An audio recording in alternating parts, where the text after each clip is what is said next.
Hey everybody, we're going to be taking one more look at factoring this week and next week. It's going to help round out the corner really nicely for both my in-person classes and my online classes to make sure that we're ending in a nice spot just in case someone swaps between the two. We will be looking at trig once the next quarter starts, which is a fun unit for a lot of students because it's very visual. But let's take a step back and look at factoring one more time. I'm still having a lot of students who are struggling with factoring. And I think part of that's coming down to is they don't know where it's coming from. So let's take a couple steps back. Let's figure out where this is coming from and what tools we really need to be able to do it. And really it comes down to basic addition, subtraction, multiplication, and division. If you can do those four things, and I'm not talking anything crazy. I'm not talking polynomial long division or anything. Basic division, basic multiplication, basic addition and subtraction, there's no reason you can't factor. So let's take a step back. Let's figure out how to do it so we're not just using photo math to do it for us anymore, like a lot of students are still trying to do. So starting out, the starter, just some basic addition, subtraction, and multiplication. 2 minus 6 is going to be -4. 2 times -6, positive times a negative is going to give me a negative. 4 plus 5 is 9. 4 times 5 is 20. -3 minus 4 is going to be -7. Okay, remember on these negatives, just think of it as money. You borrowed $3 from your friend, you borrowed another 4. How much do you owe him? You owe him 7. -3 times -4 is going to be positive 12. Negative times a negative gives me that positive. So again, for the next 2 weeks, we're going to take some time and really make sure you're understanding factoring. We're going to do basic factoring today, advanced factoring next time, and then moving on from there. And we'll decide how next week we want to handle it based on how you do this. So it's got to be somewhat adaptive. Sorry, online students, I can't just give it to you all up front. I want to see where we're going and see how it goes. So that being said, where does factoring come from? Let's take 2 years back real quick to Math 1. In Math 1, you took two binomials and you multiplied them together. Okay, and when you do that, there's a lot of different ways you can do it. When I was in school, we did FOIL. We did first, outside, inside, last. Okay, you may have also heard this is the rainbow method. That's fine. Okay, and that works. There's nothing wrong with the rainbow or the FOIL method. The only problem with it is, or the nice thing about the box method or the area model is it really breaks down why things are happening. And then it also makes sure that you don't miss anything. Let's take a look at that area model and let's actually go back to like second or third grade here and look at multiplying numbers. Now, I'm sure you've seen the TikTok video where there's a guy on the left and he's, teaching the area model. It takes a while. And then the guy on the right just does the traditional algorithm of multiplying two-digit numbers, and then he goes and makes a coffee or something silly. Okay, well, the problem with that comparison is that the person on the left is actually teaching, whereas the person on the right's just doing. Okay, and if I were to teach it both ways, it would take me about the same time. And honestly, if we take it and we look at it, let's look at 12 times 12, something very simple, 144. You should know that off the top of your head, but let's look at it. If we do that traditional algorithm, what am I really doing here? Well, I'm doing 2 times 2, which is 4. I'm doing 2 times 1, but this isn't really a 1. This is a 1 in the 10 spot, so it's really a 10. So I'm doing a 2 times 10, which is a 20. Okay, now the reason we need to put the placeholder here is because this 1 is in that 10 spot, right? So 1 times 2, 2, and not really 1, really a 10, right? And then 10 times 10, which is 100, and then I add all that up. Okay, so I took 2 times 2, 2 times 10, 10 times 2, and 10 times 10. So I did 4 multiplications there, and then I added. Well, let's look at the area model for a second. If I do the area model style, I'm doing 10, 2, 10, 2, because you break it up in placeholders. 10 times 10 is going to be 100. Okay, well, that's where that came from. 10 times 2 is going to be 20. Well, that's where that came from. 2 times 10 is 20. Well, that's where that came from. And then 2 times 2 is 4. Well, that's where that came from. So the process here is exactly the same. There's nothing different between the traditional algorithm and this, except at the end you have to add 4 numbers, which, shouldn't be a problem anyway. The nice thing about the area model, though, is it really shows us what's going on. This is not intuitive. The traditional algorithm is not intuitive. It doesn't really tell you what's going on. The area model, though, does. The area model says, hey, we're taking an area. And to get an area, we multiply a base times a height. Okay, so if I'm multiplying the base times the height, in this case, I'm just using the top base because they're the same, then that gives me an area. So it's saying, okay, don't forget, when we do this area, we're really just multiplying because that's how we get an area, is we multiply. So there's a lot more intuitiveness to what's going on here. Well, if all that is multiplying, if I'm taking 2 binomials and multiplying them together, can't I just do the same thing? And the answer is yes. And the nice thing about doing it this way is that you're never going to forget a spot. The common mistake I see, especially once you start getting into trinomials times trinomials, something like this, is students start forgetting one. They start doing the rainbow and they pre-draw the rainbow. And there's a lot of lines going on there. And then if you go to 4 or 5 or 6, there's even more lines.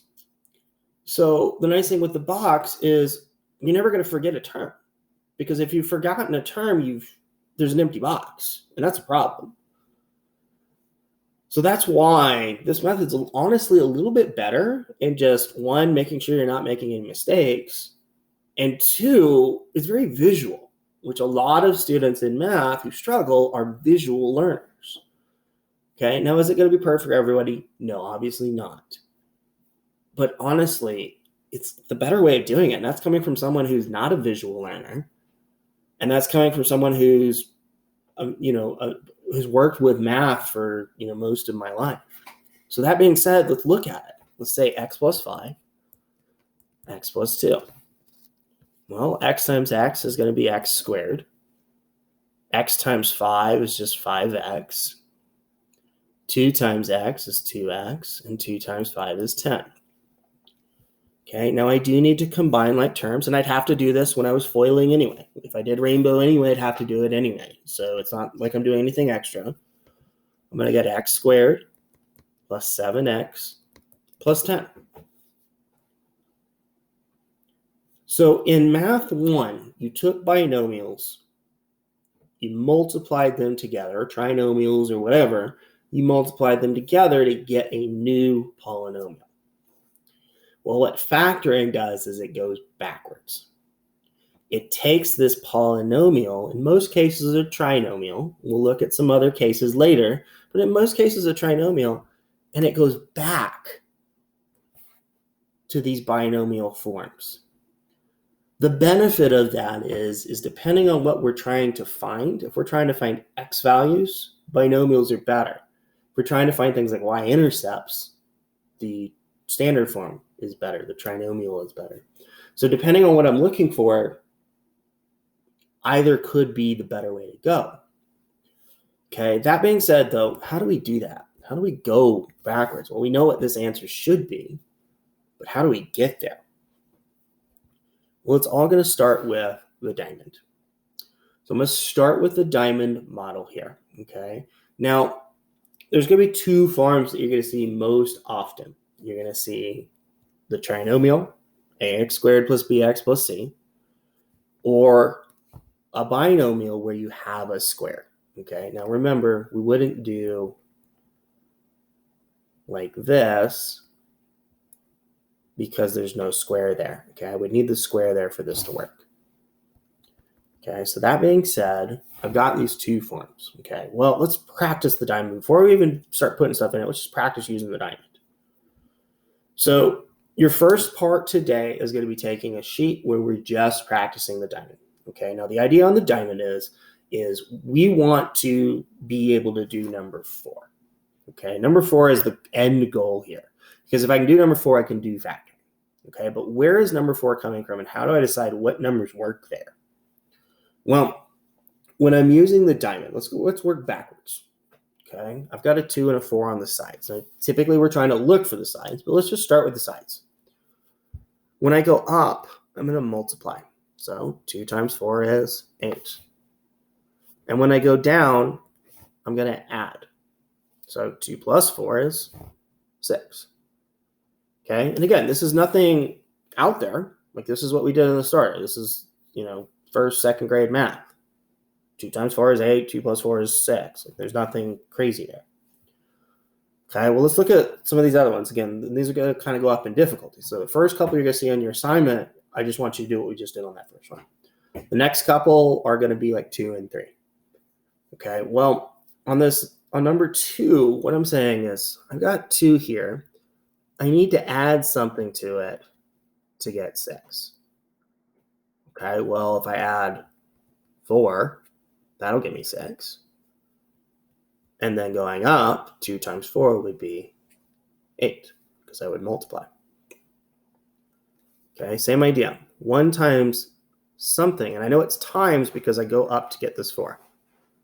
So 1 times 4 is going to give me that 4. 1 plus 4 is going to give me that 5. So again, up, multiply, down, add. Okay, but again, the end goal here is to go, okay, well, I need to start with those two, the top and the bottom, and get the sides, because those are what we need to be able to factor. How do I do that? Well, the best way I've found over the years is to look at my top number and make a factor T. What a factor T does is it says, hey, what are all the ways I can multiply 2 numbers to get the number in the top, in this case 6. So what are all the ways I can multiply to get 6? Well, I could do 1 times 6. Best way to do this is just start with 1. 1 is always going to work. 1 times whatever the number is going to give you that number. Okay, well, the next number is 2. 2 times 3 would get me 6. And then I get to 3 and I realize, okay, well, I've already got a 3. So I can really stop there. But I need to be careful here, because there's more than one way to get a positive number with multiplying. I can do a positive times a positive, or I can do a negative times a negative. So I could also have -2, 3, -1, -6. Okay. Now, I'm going to look at this bottom number and say, okay, well, which one of these sets, now don't mix and match here, just pick one, gives me 7 when I add them? In this case, 1 and 6. So those are going to be my 2 numbers that I needed. Okay, so go ahead and take about 20 minutes, pause the video, work on the first assignment in Canvas. So you're going to have 2 assignments today. One is just diamond practice, just doing the diamonds, getting those done. The second part is going to be going through and actually doing the factoring. Okay, so go ahead and pause the video now, do the work, and then we'll come back and finish. Okay, so again, just a quick reminder, in Math 1, remember the box. We had x plus 3, x plus 4. That gave us x squared, 3x from 3 times x. 4 times x is going to give me 4x. 4 times 3 is going to give me 12. And then we had to combine 2 terms here.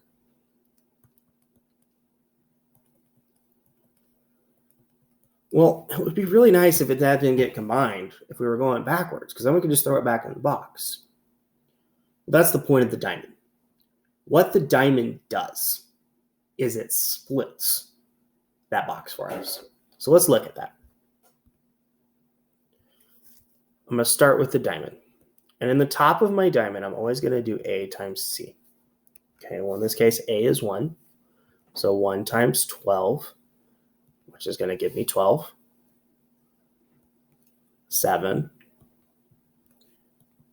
1 and 12. 2 and 6. 3 and 4. Okay, and then the negatives. Let's not forget those just in case.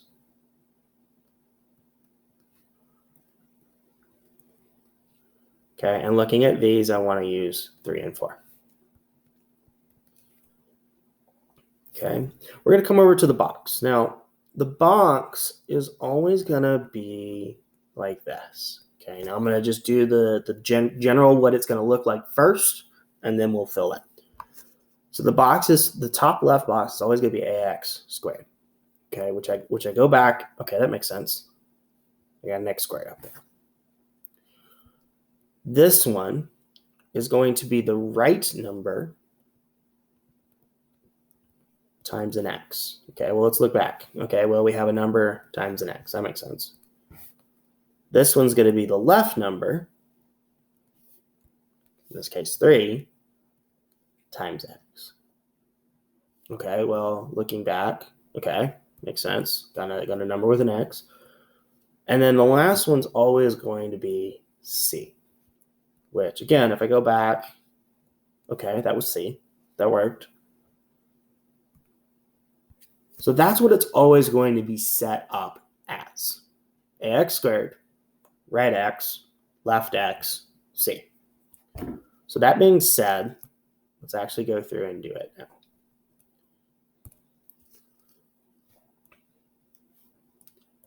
Okay, well, a was 1, so 1x squared.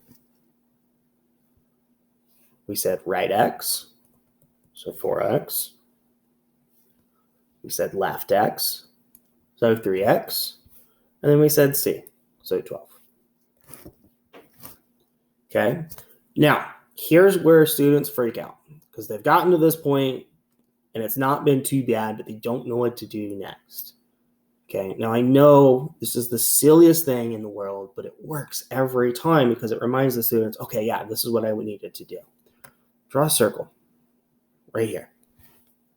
Every time, draw a circle in that first column. Okay, because if you draw that circle, you're going to go, oh, yeah, that's right, I need to do that.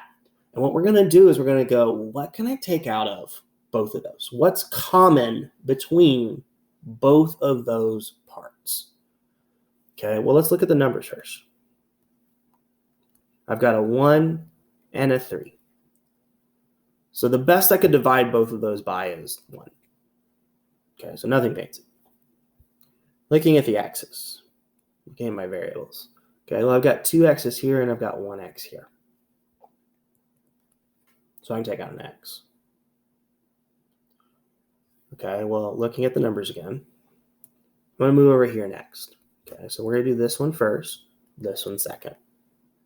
Okay, always do that one first and second. Then it doesn't really matter. Usually I'll do this one third and then do this one last. Okay, but first and second really kind of do matter. So make sure you do those first. What we're going to do, because remember, with the box, what we did is we took the outside and we multiplied it to get the inside. So what I need to do is I need to figure out what I need to multiply to 1x to get 1x squared. Let's look at just the coefficients and then just the variables. Well, what times 1 gives me 1? Well, that's going to be 1. Looking at my variables, what times x gives me x squared? Well, that's going to be another x. X times x is x squared. Okay, moving to the next one. What times 1 gives me 3? Well, that's going to be 3. And then what times x gives me x? Well, it would just be a 1. Okay, well, I don't really need to include that 1 in this case because it's just multiplying by 1. 3 times 1 is just still 3. So the idea here is I already have an x. I don't need to give it another x. Okay, so that one's done. Over here, 1 times something gives me 4. Well, that's going to be 4. Something times, or x times something gives me x. Well, I've already got that x, so I don't need another one. So then it's just going to be 4. 3 times 4 then is 12. Okay, well, that works. So then my answers here are on the sides. Remember, we're working backwards, right? We started on the sides for this one, got the inside. Now we're starting on the inside and getting the sides. So then I'm going to have x plus 4, x plus 3. Okay, and it doesn't matter which way you put these. You could say x plus 3, x plus 4. Both of these answers are correct. Okay, you only need to put one because they're the same thing.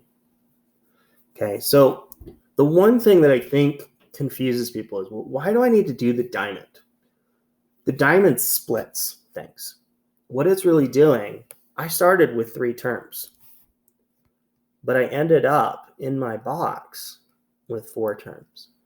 So it took those 3 terms, turned it into 4 terms so I could use the box. That's the point of the diamond. That's why we do the diamond. Okay, before we did what we call guess and check. And especially if A is not 1, that's where it becomes really confusing and really difficult. Okay, we're not going to touch A not being 1 today, but I do want you to get some practice in with these. Okay, let's do a couple more just real quick. So again, diamond, A times C, 4. Bottom is always B. Factors of 4 are 1 and 4, 2 and 2, negative 2, negative 2, negative 1, negative 4. I'm going to use 2 and 2.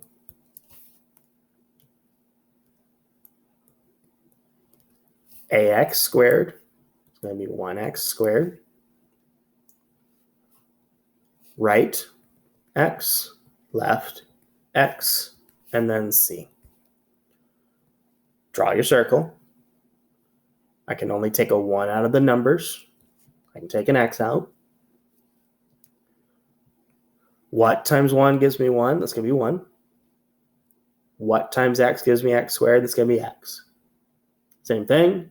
What times 1 gives me 2? That's going to be 2. I already have an x, so I don't need another x. Same thing. What times 1 or 1 times what gives me 2? It's going to be 2. Already have an x, so I'm good. And then 2 times 2 is 4. So then I'm going to have x plus 2, x plus 2. Okay, go ahead and pause it if you need to. I'm going to go ahead and erase it for the next one so I have space. Okay, now one thing we do need to be careful of, we do need to bring negatives if we have a negative. So in this case, the top of my diamond is going to be 1 times negative 6, so negative 6. And then the bottom, remember, if there's not anything there, it's just a 1, so negative 1. Okay, now I need to be a little more careful on this because to get a negative number multiplying, one of them has to be negative. You have to have a positive and a negative. So I like putting my negatives on the left, just so I remember. So negative 1, 6. Negative 2, 3. Negative 3, 2. Negative 6, 1. Okay, negative times a positive gives me a negative.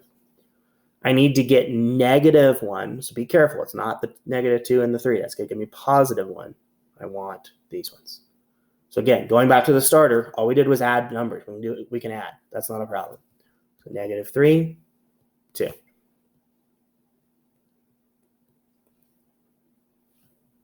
One x squared, right x, left x, C.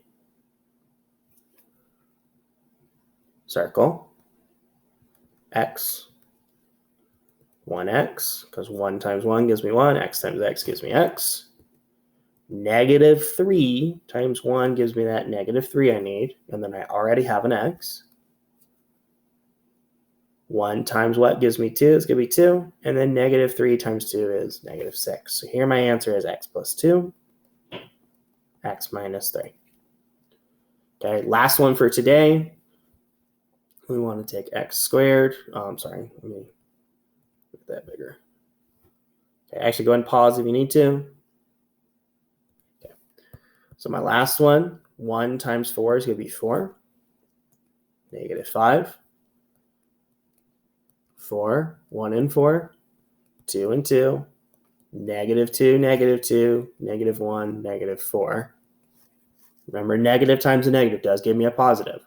In this case, I do need those ones because I need it to be negative 5. Coming over to the box, 1x squared, right x, left x, C. Circle, 1x, okay? Never take a negative out. This is a common mistake I see too. Don't take negatives out, okay? Unless you just absolutely have to, don't take a negative out on this first one or the second one, Okay, if you have to, on the second one, that's okay, but there shouldn't be any in your work where you have that happen. Okay, so 1x again, 1 times 1, x times x, -1. Okay, this third one and the fourth one, those can be negative all day long. That's fine. And then -4, -1 times -4 is +4. I'm good. So x minus 1, x minus 4. Okay. So at this point, we want to work on that assignment. So there's a second assignment in Canvas. Make sure you're working on that second. Get that done. Turn that in. And that's going to be your work for today. If you have any questions, of course, feel free to reach out to me. I'm available via email, and then those office hours for my online students or RTI Fridays. Okay. Again, the goal here is to stop using PhotoMath to do your factoring for you. At this point, you should be able to do it. Okay. Don't use it. Just don't. Don't even use it as a tool anymore. At this point, you should be able to do it by yourself. Okay. This should all be done without a calculator. You shouldn't need anything. You should be able to do this. Okay. Please take the time to do it. Again, once you get into college, it's a completely different monster when it comes to the expectations of professors. They're not going to give this to you, and they're just going to kind of expect you to know how to do it. So please work on this. Please reach out to me if you're still struggling. Okay. Again, if you found another way that works for you, that's fine. But if it's PhotoMath, that's not fine. So make sure you're getting it done. Let me know if you have any questions.